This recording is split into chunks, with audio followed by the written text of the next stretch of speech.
Shalom, everybody. God bless you. This is Major One here, Prophet Shepard Bushiri. Just want to give an update about what happened today in the court of Malawi. As you may be aware that my wife and I left South Africa on grounds that we actually felt the persecution that we were facing in South Africa, being arrested on issues that were unfounded. Not only that, we survived several death threats and attempts by various assassins, which we believe they were linked to some government officials, more especially the investigating officers who were actually investigating us. That tells you that we wouldn't, clear our names if we would have been killed. So we decided to come back home here in Malawi, and we handed over ourselves to the courts in Malawi here, to our law enforcement, because it was not an issue of running away from the justice system. So we're in the courts now. So today we were in the courts of Malawi, and South African government officials were here. It was so heartbreaking to see what happened today. Unbelievable. The South African government officials, called the witnesses who have come to Malawi, I want you to see what God can do. Brought in what is known as the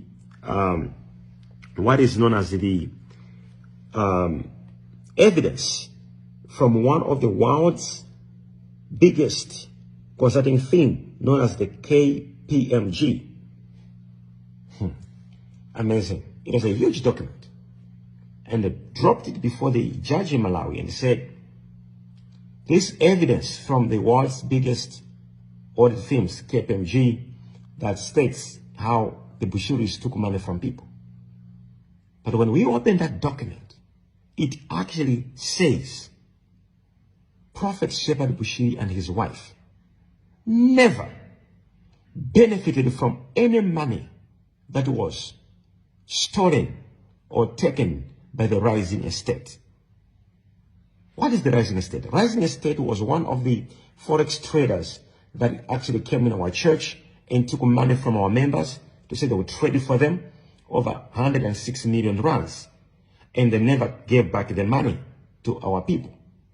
What did we do? My wife and I took over $5 million at that period, which in today's current value, it must be over 90 million rands. And we began to pay our members because we didn't want our members to be victims. What did South African government do? They come and arrest me and my wife. Yet, my wife and I had opened a case against the Rising Estate for stealing money from our members. So we decided to pay money the victims in our church, and then we to claim back our money from Rising Estate. But what does the South African government do? They arrested me, they arrested my wife, and gave us a name of the 160 million, not Rising Estate. The whole world knows me and my wife stole 106 million rands from people. And they never told the world that actually we took our money, over 90 million, and paid off those people. You see how wicked people are?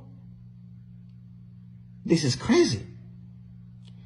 Today, the audit report shows my wife and I never took any money at our personal capacity. And who did they sue? They sue us at our personal capacities. Is this justice?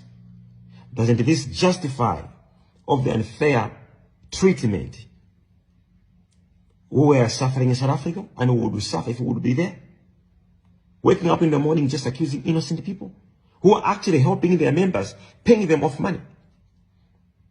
And then he brings names today in the court that actually are not witnesses in the actual case, to say these are people lying to the court. And he agreed. Eventually the state witness of South Africa agreed that, oh yes, these names are not there.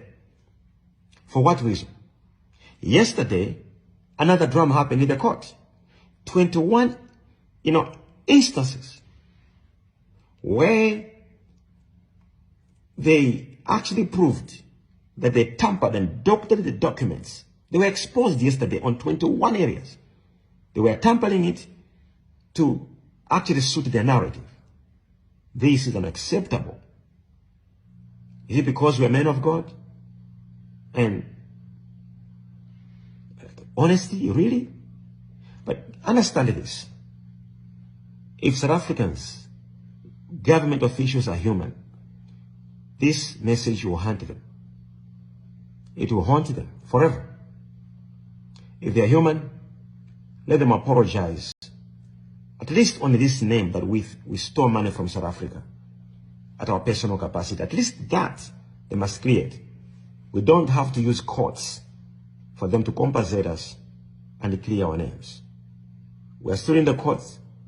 We're continuing the courts. But I'm just commenting only on what happened today in the court. I'm not going to comment on other things because I don't want to actually interrupt the cases that are there that we have not heard in the courts, even on the judgment which the judges will actually decide at the end of the day. But I'm just talking about what happened in the court today. What happened in the court today. That's it. I'm not going to comment any other things I want. But I just want to say, it is so heartbreaking. As a man of God, I've forgiven the actions. But I hope, if they're humans, they will apologize over such behavior.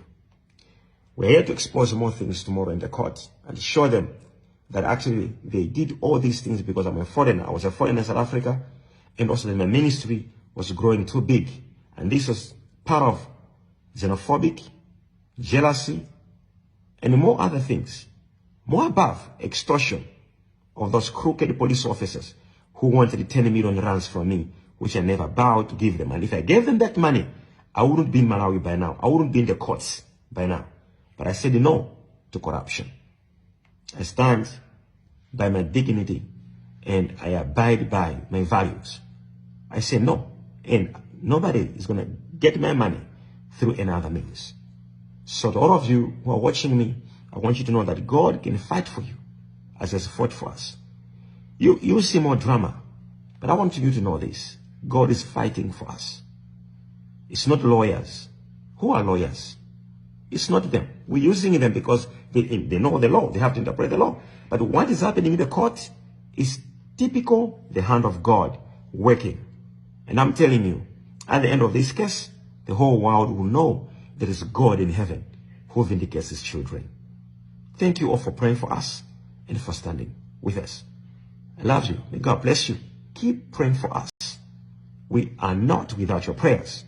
We are because you are. May God bless you all. To all of you who wish us well, we also wish you well in every endeavor of your everyday life. May God bless you. The truth will prevail. Shalom.